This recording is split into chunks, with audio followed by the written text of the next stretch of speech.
정책과 전략으로 정권 교체에 힘을 실는다. 김병준 국민의힘 상임선대위원장, 청와대 정책실장, 교육부 총리 역임, 2018년 자유한국당 비상대책위원장을 맡아 내부 갈등을 잠재우고 보수 정당의 새로운 기틀을 마련. 이제는 윤석열 후보의 대선 승리를 위해 힘을 쏟고 있는데 킹메이커보다는 사실은 어떻게 하면 의미 있게 이기느냐, 정권 메이커가 되는 게 오히려 더 낫지 않을까 하는 생각이 듭니다. 김병준 국민의힘 상임선대위원장이 생각하는 차기 대선 승리 전략 집중 분석합니다. 네, 대선까지 87일 진검승부의 시간이 됐습니다. 진통 끝에 출범한 국민의힘 윤석열 후보 선대위는 이번 대선을 어떻게 바라보고 있을까요? 김병준 상임선대위원장과 이야기를 나눠보겠습니다. 위원장님 안녕하십니까? 예, 안녕하십니까? 네, 국민의힘 선대위가 출범을 했습니다. 윤석열 후보와 이준석 대표 간의 갈등, 또 이른바 윤핵관 논란이 있었잖아요. 네. 문제가 다 해결됐습니까? 뭐 선대위라는 게 그렇습니다. 상당히 뭐 시끄럽고 복잡하고 그러다가 이제 굴러가다가 선거가 이제 끝이 나고 네. 하는데 뭐 모든 문제가 다 말끔히 정리되기야 했겠습니까? 그러나 네. 선거를 치룰 준비는 다 되어 있다. 네. 이렇게 생각합니다. 김종인 위원장이 합류하면서요. 예. 김병준 위원장과 이게 상당히 갈등이 있을 것이다. 예. 뭐 여전히 언론에서는 그런 예측들을 하는데 예. 이게 보면 또 국가주의냐 아니면은 자유주의냐 예. 좀 다양한 시각을 놓고 뭐 또 늘 분석을 합니다. 늘 이야기합니다마는 요즘은 사실 뭐 이 우리 중국만 하더라도 사회주의 체제인데도 시장 체제를 굉장히 중시하지 않습니까? 네. 뭐 스웨덴 같은 경우도 이제 사회민주주의 체제지만 또 이제 자유주의를 굉장히 높이 인정하고 네. 이 다들 이렇게 수렴돼 가는 이런 양상. 그다음에 또 자유주의 국가들도 사회복지라든가 이런 쪽으로 많이 강화하고 있거든요. 그래서 별 그렇게 마찰이 있을 것 같지 않습니다. 네. 대선이 석 달이 채 남지 않은 시점에서요. 윤석열 후보의 이 정책 방향은 무엇인지 콘텐츠가 잘 보이지 않는다 이런 지적들이 있습니다. 예. 경제는 물론이고 이제 정치, 외교, 안보, 국방 뭐 이런 국정 방향과 철학이 굉장히 중요하지 않습니까? 예.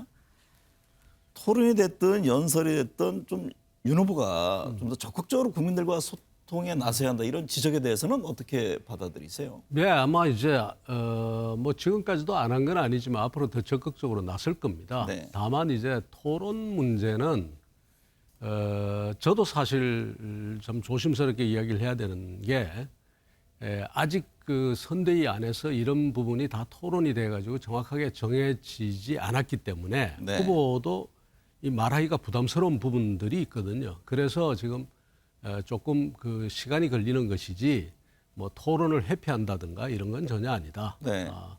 충분히 그리고 토론에 소극적이라고는 그렇지 않을 겁니다. 네. 앞으로 열심히 할 겁니다. 근데 민주당은 어쨌든 지금 빨리 토론하자. 뭐 법정 토론 3회죠. 3회 말고 해야 된다. 이걸 좀 촉구하고 있잖아요. 그거는 이제 협의하기 나름이지만 네. 대체로 보면 민주당은 보면 이 이재명 후보 스타일이 네. 이 뭐 협의라든가 아니면 중의를 모아가지고 어떻게 결정한다 이게 아니라 본인이 그냥 치고 나가는 것 같아요. 네. 그러니까 본인이 마음대로 이야기할 수 있다 이렇게 생각하니까 뭐든지 하자라고 그러고 윤석열 후보는 본인이 이야기하듯이 우리는 일종의 협의기구다 이거예요. 선대위조차도 이런 식으로 생각하니까 당연히 안에 의견들을 모으고 조율하고 하는 과정이 필요하죠. 네. 그래서 조금 토론에 대해서 그런 입장이지. 네. 저는 제대로 선거가 이제 제대로 이제 본궤도에 오르면 네. 저는 뭐 충분히 토론에 있어서도 저희 후보가 경쟁력이 있다고 생각합니다. 네. 사실 김 위원장께서 여러 경험을 갖고 계시잖아요. 예. 21세기 지도자가 마치 토론을 기피하는 것처럼 비춰지는 것은 그건 상당히- 뭐 있을 수가 없죠. 예. 당연히 국민들하고 소통도 해야 되고 네. 또 상대가 누구든 간에 네. 토론을 해야 되고 네. 피하지 않을 겁니다. 김 위원장 하면요. 세종시도 이제 지역 균형 발전 주창자시잖아요. 여러 가지 이제 정책들을 내놓으셨는데 최근에 이제 권력 구조 개편이라든가 개헌의 필요성도 강조를 했고 다음 지도자가 해야 할 최우선 국정 과제는 어떤 것이라고 보세요? 이제 단기 과제와 중기 과제, 이제 장기 과제가 다 있겠습니다만 네. 우선 급한 거는 우리 경제를 좀 살리고 안보를 튼튼하게 하는 것. 특히 이제 경제와 산업 정책 부분을 잘 살려서 일자리를 많이 만들어내고 하는 것이 굉장히 중요하겠죠. 그 다음에 이제 중기 과제로 가면 그것을 하기 위한 이 지속 가능하게 만들기 위한 여러 뭐 정치 개혁이라든가 또 그렇지 않으면 우리 사회 개혁 이런 것들이 따라올 겁니다. 네. 여론조사를 보면요. 민주당 이재명 후보와 윤 후보 간의 지지율이 지금 엎치락뒤치락하는 그런 상황인데 내년 대선 구도가 야권에 유리하다고 보십니까? 전체적으로 저는 정권 교체에 대한 열망이 높기 때문에 네. 비교적 그 유리한 환경에 있다고 생각합니다. 네. 그리고 또 실제로 우리가 결과적으로는 이제 우리 국민의힘이 또 윤석열 후보가 이길 것이라고 저는 예상을 하는데 그러나 그 과정에서 엎치락뒤치락 오르고 내리고 하는 부분은 뭐 있을 수 있다고 생각합니다. 네. 그래서 늘 긴장해야 되고 긴장을 놓치면 안 된다. 네. 그렇게 생각하고 있습니다. 이재명 후보는 방금 말씀하신 대로 이 어떤 정권 교체 여론이 높아서 그런지는 모르겠습니다만 이번 주 대구 경북에 가서 문재인 정부과의 어떤 정책의 어떤 차별성 이 점도 지금 강조를 하고 있거든요. 네.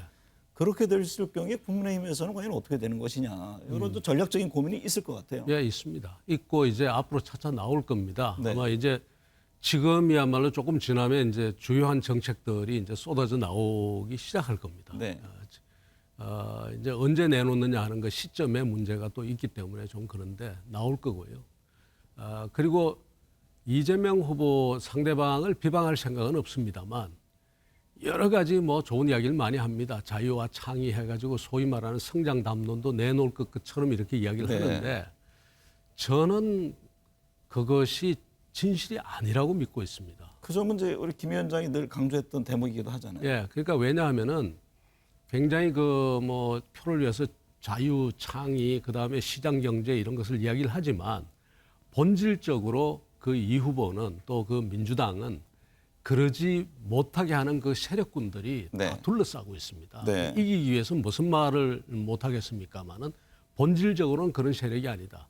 내가 언젠가 제가 한번 말씀드리겠습니다마는 그래서 정책과 정책 간의 모순이 굉장히 많습니다. 네. 김종인 위원장이요 안철수 후보의 그 사퇴를 촉구를 했는데요. 내년 대선에서 안철수 후보라든가 김동연 후보 등 이른바 그 제3지대 후보와의 관계 설정은 어떻게 해야 한다고 보세요? 어떻게 하든지 뭐 저희들은 다 한 팀이 됐으면 좋겠다 그렇게 네. 생각하고 있습니다. 또 그리 되지 않을까? 결국 그 우리가 지금 국민이 정권 교체를 바라는 열망이 워낙 뜨겁기 때문에 또 높기 때문에 그분들한테도 상당한 그 심리적 압박이 되지 않을까 그렇게 생각합니다. 노무현 대통령 국정 운영 철학을 공유하면서 이제 많은 정책을 설계를 예. 하셨잖아요. 근데 예.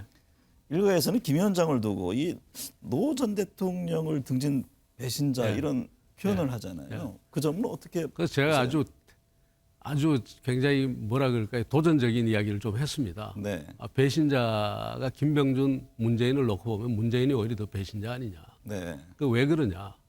노무현 대통령 때 추진했던 중요한 정책들, 한미 FTA라든가 제주 해군기지라든가 이런 또 서비스 산업 육성이라든가 이런 부분에 대해서 전부 부정하고 그다음에 거기에 대해서 사과하고 네. 그걸 꺾으려고 했던 사람이 오히려 문재인과 그 주변 문재인 대통령과 그 주변 사람들이고 오히려 저는 시종일관 네. 그때의 그 자세나 지금의 자세나 하나도 변함이 없는 네. 그런 상태에 있으니까 과연 누가 누구를 배신했느냐 한번 보자 이렇게 제가 이야기를 합니다. 네. 김 위원장 나오셨으니까요. 지금 이제 코로나19가 더 심해지고 있잖아요. 네.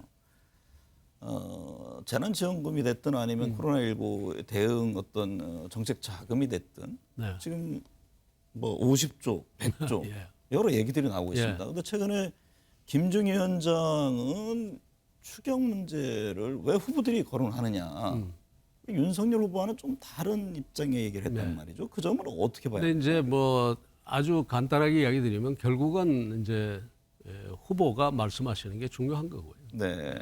그리고 이제 그 50조든 100조든 이 문제는 원래 50조 이야기를 했다가 오미크론이라든가 이런 이제 더 심각한 사태가 지금 벌어지고 있으니까 네. 좀 더 하자는 입장이고 또 후보가 그렇게 이야기를 하셨으니까 우리 선대위에서는 그 후보의 결정을 존중해서 가야 되죠. 네. 이재명 후보는 지금 대장동 개발 의혹을 둘러싼 문제가 있고 윤석열 후보는 뭐 고발 사주 의혹 또 뭐 아내 장모를 둘러싼 여러 수사들이 진행 중인데요. 이번 대선에서 사법 리스크가 어떤 영향을 줄 것으로 보세요? 국민들은 관심이 굉장히 클 겁니다. 그 네. 사법 리스크에 대해서. 그런데 이제 대체로 보면은 이재명 후보와 관련된 그 리스크는 대체로 본인 이야기입니다. 네.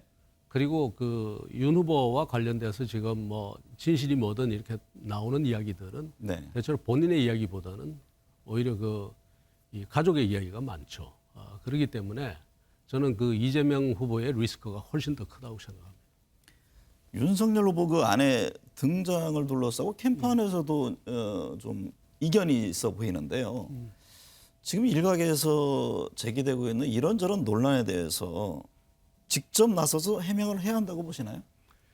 이견이라기보다는 다양한 이제 의견이 있다고 봐야 되겠죠. 네. 그러나 기본적으로 이 문제는 아무리 후보의 배우자지만 그 네. 후보 배우자의 입장이나 또 본인의 그 권리 이런 것을 존중해 줘야 된다고 생각합니다. 그래서 그분이 판단하게 뭐 다른 분들은 지켜보는 것이 맞다고 봅니다. 언젠가는 공식 석상의 모습을 드러내야 하죠. 당연히 그래야 되겠죠. 네.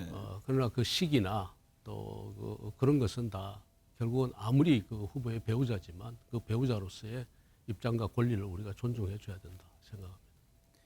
이재명, 윤석열 후보의 장점과 단점을 한 가지씩 얘기한다면 어떤 게 있습니까? 이재명 후보 말씀입니까? 이재명, 윤석열 후보 공이 두 후보에 대해서요. 이재명 후보의 장점을 이야기하면 대중적 설득력이 뭐 말씀하시는 거라든가 이게 이제 대중적 설득력이 상당히 있다. 네. 근데 한편으로 보면은 그것이 그 이면에는 또 파퓰리즘이 네. 이 뒤에 깔려 있다. 그래서 이 소위 말하는 변화가 심합니다. 이거 이야기했다가 저거 이야기했다가 뒤집었다가 뭐 이런 것이 많고 윤석열 후보의 장점은 결국 이 보면 제가 보기에는 기다리고 인내하고 그러다가 이렇게 결단을 내리고 하는 이런 스타일인데 네. 또 그게 또 다른 면으로 뒤집어보면 국민들 입장에서는 뭐 빨리빨리 뭔가 좀 이루어져야 되는데 그렇지 네. 않고 시간이 걸리는 네. 그런 듯한 모습을 보이는 게 이제 좀 부족한 부분이라고 이야기할 수 있죠. 그러나 기본적으로 그 인내하고 뚝심 있게 기다리고 하는 그런 것이 저는 언젠가는 국민들에게 가슴에 와 닿을 거라고 생각합니다. 이제 대선까지 한 석 달여 남았는데요. 남은 기간에 어떤 핵심 변수가 있다면 어떤 게 있을까요? 제가 어떻게 이제 감히 다 짐작할 수 있겠습니까? 네. 그러나 갑자기 이제 언제나 모든 그 대선을 보면은 중간에 한 번씩 큰 이변들이 생기거나 큰 네. 하나의 이제 고비들이 생기고 하거든요. 글쎄요, 뭐 제가 일일이 다 말씀드리고 싶지 않습니다만 하여간 뭐 이런저런 것들이 많이 있을 겁니다. 어떤 겁니까? 네. 아까 말씀하신 사법 리스크 같은 것에 새로운 진실이 밝혀진다거나 네. 또 그렇지 않으면 우리가 몰랐던 사실들이 다시 더 드러나게 된다거나 또 아니면 무슨 그 지금 우리 코로나 사태가 네. 또 더 확산이 된다거나 뭐 하여튼 다양한 변수들이 있을 수 있다. 네. 내년 대선 이후에 곧바로 지방선거 있잖아요. 예. 서울시장이라든가 뭐 경기지사 이런 데 출마 저는 제가 없어요? 말씀드렸다시피 선출직, 임명직 다 하지 않겠다고 이미 선언을 했습니다. 네. 상황 뭐 늘 바뀌는 거니까 한번 예, 지켜봐야겠습니다. 안 바뀔 겁니다.